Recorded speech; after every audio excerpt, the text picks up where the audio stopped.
Alors, première bataille du jeudi matin. J'ai pas lancé la capture tout de suite. J'ai fail mon premier essai contre Pornofo sur cette team. Je suis allé un peu couillu en prenant juste le Cyclope et le Horse. Et j'ai pas mis en auto comme une buse. Et du coup, je me suis fait surprendre par le bouffage d'énergie de la Wyvern. En auto, le White serait sûrement parti. Donc, du coup, au lieu de retenter comme un con, je vais descendre. On va faire Chronéo.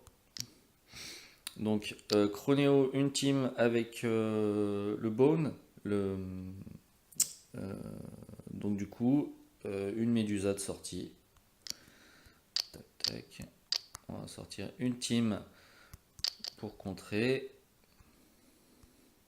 la Médusa. Normalement, avec ça, ça devrait tomber. Je suis sur un retry. On va assurer le coup. Allez, on met un Licorgi, vraiment histoire de dire.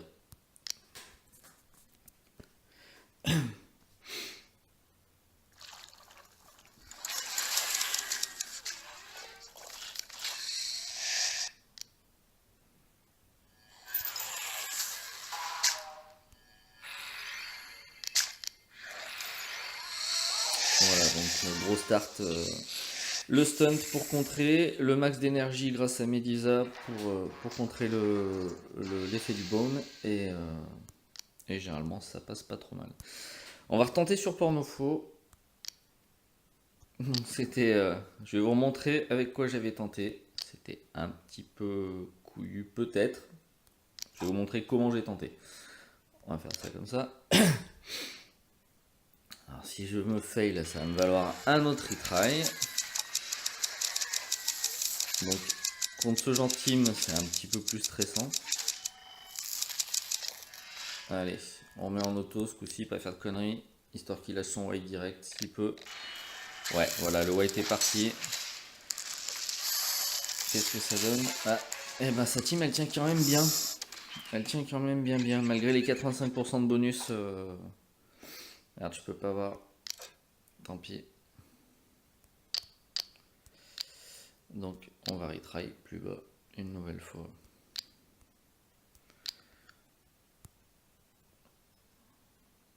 Alors, eh ben, on va continuer Chronéo à la rigueur.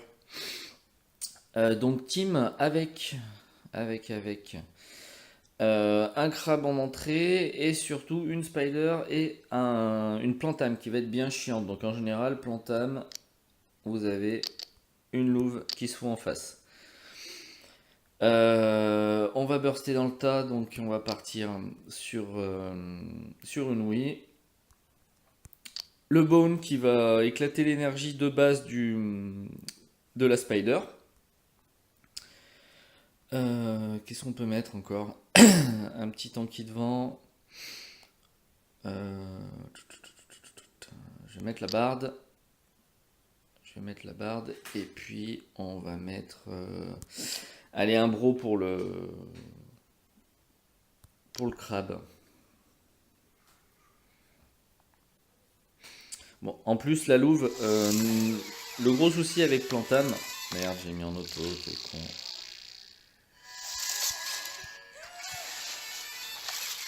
Ouais, c'est passé. Le problème, c'est que la Spider, son white, elle est risquée de bouffer un des trois.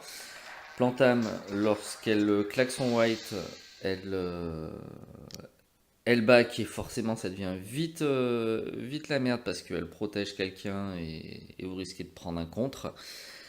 Du coup, le fait de sortir Louve, vous bloquez les whites. Donc à ce niveau-là, vous êtes peinard, ils peuvent plus faire grand-chose. Bon allez, on va essayer de se taper quand même Pornofo parce que là, faire à deux joueurs comme un idiot, ça passe pas.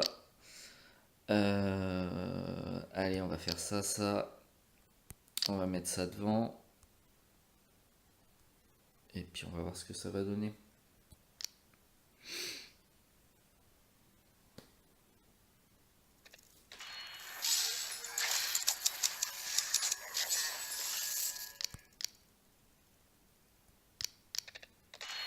Allez, c'est parti. Moona White. Les autres vont enchaîner. Il a quand même une sacrée team le Goret, parce que franchement elles tiennent bien. Voilà, ça bursté dans le tas. C'est quand même chaud hein, contre ce type de joueur. Ça fait partie quand même des meilleurs joueurs du serveur. On vrai qu'au niveau des gars pour le sortir, il a quand même fallu envoyer pas mal. Et, et de son côté, il n'y a pas eu beaucoup de dégâts au final, mais sa team a énormément tenu, hein. Jetez un œil éventuellement aux gros joueurs sur les runes, c'est toujours intéressant de voir ce qu'ils ont pu mettre.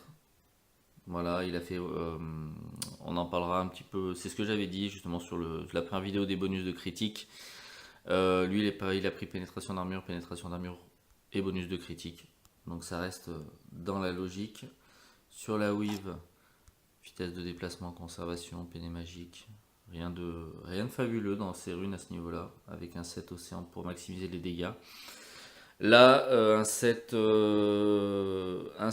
flamme et sang est relativement inutile sur la naine. Si vous regardez son ulti à la naine, chacune de ses attaques, que ce soit de base ou spéciale, vont lui faire gagner 262 de points de vie. En bonus de points de vie. Enfin, en vol de vie en fait, plus précisément. Donc à partir de là, à chaque fois qu'elle va faire une attaque, elle va gagner 262 de vol de vie. Donc rajouter du vol de vie dessus devient un peu inutile.